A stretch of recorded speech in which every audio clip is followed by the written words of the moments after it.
Bon, aujourd'hui, on s'attaque au Seigneur des Anneaux. Tout simplement la plus grande trilogie de l'histoire du cinéma. Un chef-d'œuvre intemporel, un univers immense, des musiques magiques qui nous rappellent des lieux qui n'existent même pas, des langues inventées, des personnages inoubliables, bref, une œuvre qui touche à la perfection. Mais derrière la magie de Peter Jackson et l'imagination de Tolkien, as-tu vraiment déjà pris le temps de penser à quel était le message qu'essayait de nous transmettre cette saga? Car Tolkien n'a pas tiré cet univers de nulle part. Il s'est inspiré de sa propre expérience et de son époque. Le Marais des Morts, c'est la baie de la Somme et ses champs de bataille remplis de cadavres. La Noirceur de Sauron, une réflexion sur les idéologies destructrices qui mènent les hommes à la guerre, car lui-même a participé à l'une d'entre elles, la Première Guerre mondiale. Et les paysages majestueux de la Terre du Milieu sont directement inspirés de l'un de ses voyages dans les montagnes suisses. Mais au-delà de ses inspirations personnelles et historiques, Tolkien s'est aussi nourri des mythes anglo-saxons et germaniques. On retrouve des échos de la Volsunga saga dans l'histoire d'Aragorn, notamment dans son rôle d'héritier exilé destiné à reconquérir son royaume. Une figure qui rappelle Sigurd, le héros des légendes nordiques.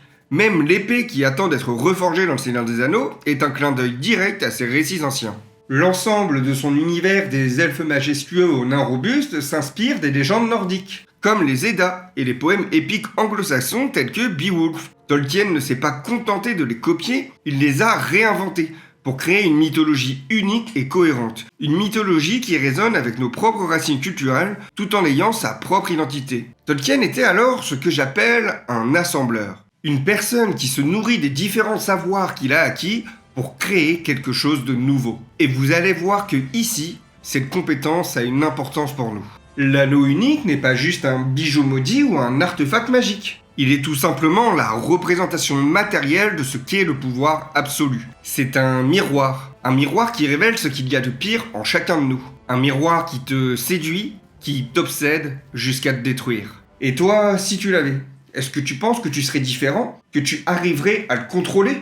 Parce que Boromir n'a pas su y résister jusqu'à perdre son honneur et ne se rendre compte qu'aux portes de la mort. Aragorn l'a refusé par peur d'imiter ses ancêtres. Et Gandalf n'a même pas osé le toucher. Pourquoi? Tout simplement parce que le pouvoir te rend puissant. Et la puissance peut te faire perdre la raison. L'anneau manipule tes failles, tes ambitions, tes peurs pour te faire sombrer.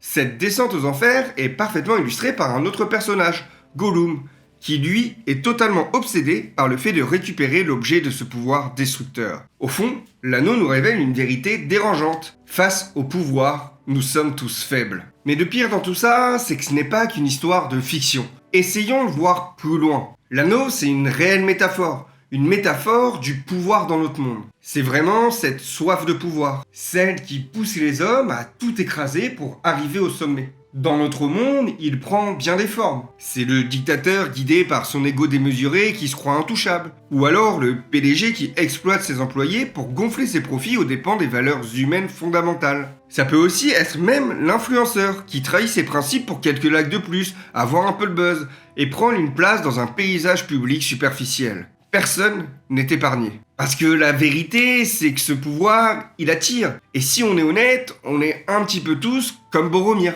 On se dit qu'on pourrait l'utiliser pour le bien, pour aider les nôtres, pour défendre des valeurs qui nous semblent justes. Mais la vraie question, c'est à quel prix?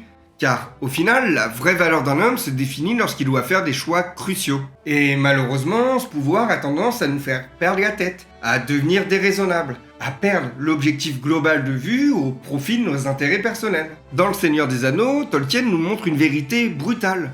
L'homme est faible face au pouvoir. Cette faiblesse, elle est très bien représentée dans son œuvre par Isildur, le grand héros qui bat le grand méchant Sauron. À ce moment-là, il aurait pu détruire l'anneau, il aurait pu briser ce cycle du pouvoir. Mais il choisit de le garder.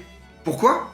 Parce qu'il ne pouvait pas résister à la tentation de devenir celui qui sauve le monde des hommes. Un statut qui séduit par sa postérité. Ce que Tolkien nous dit ici, c'est que le pouvoir absolu corrompt absolument tout. Que tes intentions soient louables ou non, au bout d'un moment, le pouvoir accordé à une seule personne ne peut aboutir à quelque chose de sain pour le plus grand nombre. Et face à cette faiblesse humaine, Tolkien a imaginé une race différente, les hobbits.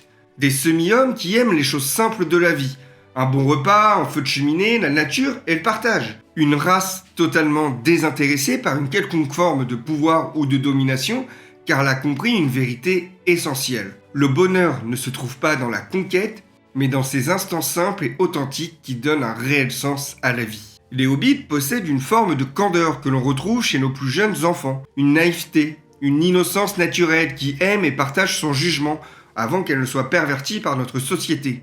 Car soyons honnêtes, on n'a jamais vu un enfant naître homophobe, raciste, misogyne ou harceleur. Ce sont nos comportements, nos fonctionnements, nos idées reçues qui implantent ces poisons dans leurs esprits. Les hobbits, en quelque sorte, symbolisent ce que nous pourrions être si cette haine, ces préjugés et ces divisions ne venaient pas altérer notre vraie nature. Vivant dans un monde simple et presque utopique, il reste alors préservé de nos fonctionnements qui peuvent être néfastes. Certes, ce monde peut paraître naïf, presque enfantin, mais cette naïveté leur permet de vivre en harmonie en se contentant de l'essentiel.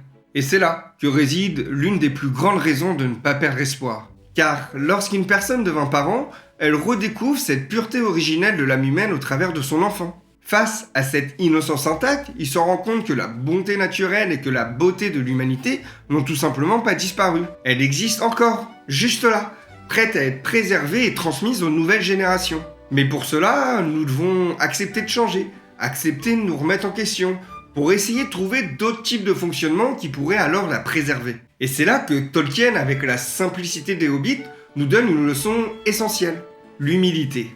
Ce n'est qu'en retrouvant cette modestie et ce respect qui nous dépassent que nous pourrons préserver et protéger ce qu'il y a de plus beau en nous. Alors, lorsque l'un d'entre eux, donc représenté dans l'œuvre par Frodon, décide d'assumer le poids de l'anneau, on assiste à une lente et inéluctable descente dans les ténèbres. Peu à peu, il sombre dans la noirceur de son âme, se laissant pervertir par ce pouvoir corrupteur, au point même de renier son meilleur ami, Sam.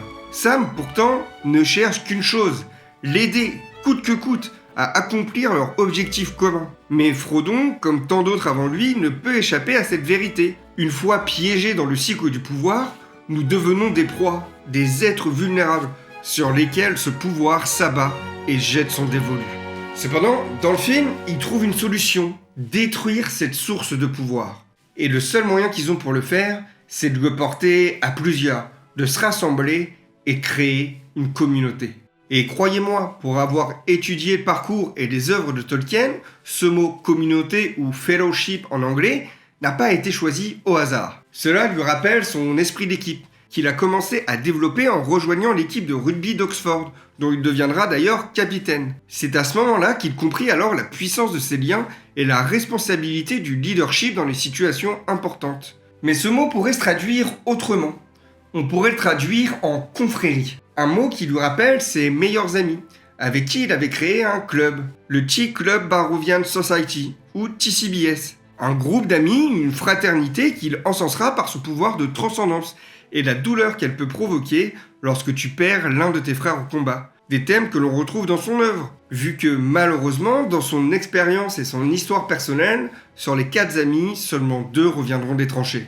Et c'est là que Tolkien nous donne une deuxième leçon. Après l'humilité, il nous dit que seul on échoue, mais qu'ensemble, on peut réussir à surpasser les dérives qui sont ancrées en nous. Si Frodon réussit à porter l'anneau jusqu'à la montagne du destin, c'est grâce à Sam, car sans lui, il n'y serait jamais arrivé. Si les peuples sont encore libres, les elfes, les nains, les hommes, les hobbits, c'est tout simplement parce qu'ils ont réussi à s'allier, car sans ça, ils n'auraient jamais vaincu Sauron. Ce que Tolkien nous dit ici, c'est que la véritable force ne vient pas du pouvoir, mais de l'unité, d'un objectif commun et qui nous concerne tous, celui de vivre et plus particulièrement celui de vivre libre et en paix. Aujourd'hui, on peut se demander si on a vraiment vu les messages de cette œuvre majeure de la pop culture. Parce que quand on regarde le monde autour de nous, on dirait qu'on vit dans le Seigneur des Anneaux. Donc certes, il n'y a pas d'elfes, il n'y a pas d'orques, il n'y a pas de nains, il n'y a pas d'anneaux, mais on est dans un constant jeu de pouvoir dans lequel certains perdent leur valeur, perdent leur humanité, tout simplement pour dominer et contrôler les autres. On voit des divisions sociales, des polarisations politiques extrêmes, des scandales de pouvoir, c'est partout. On a vraiment l'impression d'être dans un monde qui est corrompu. Un monde où on n'arrive même plus à être sûr des informations que l'on reçoit, des choses que l'on entend, où la confiance en ceux qui nous gouvernent ou nous informent est réellement mise en doute. Or, quand on perd la confiance dans une relation humaine ou dans une société, malheureusement, cette perte signifie souvent la fin de celle-ci. Actuellement, les réseaux sociaux, c'est un peu notre anneau à nous. Ils nous fascinent, ils nous donnent une illusion de contrôle, de pouvoir, de réussir à créer une idéologie unique en fédérant des communautés autour de projets qui, paradoxalement, nous divise. L'éthique et la place de l'homme en tant que tel n'est plus du tout au centre du débat. Aujourd'hui, on se bat pour savoir qui a raison, qui pense mieux, qui sont les plus nombreux. Et on oublie alors l'important, qui serait de vivre en paix en acceptant les différences de chacun.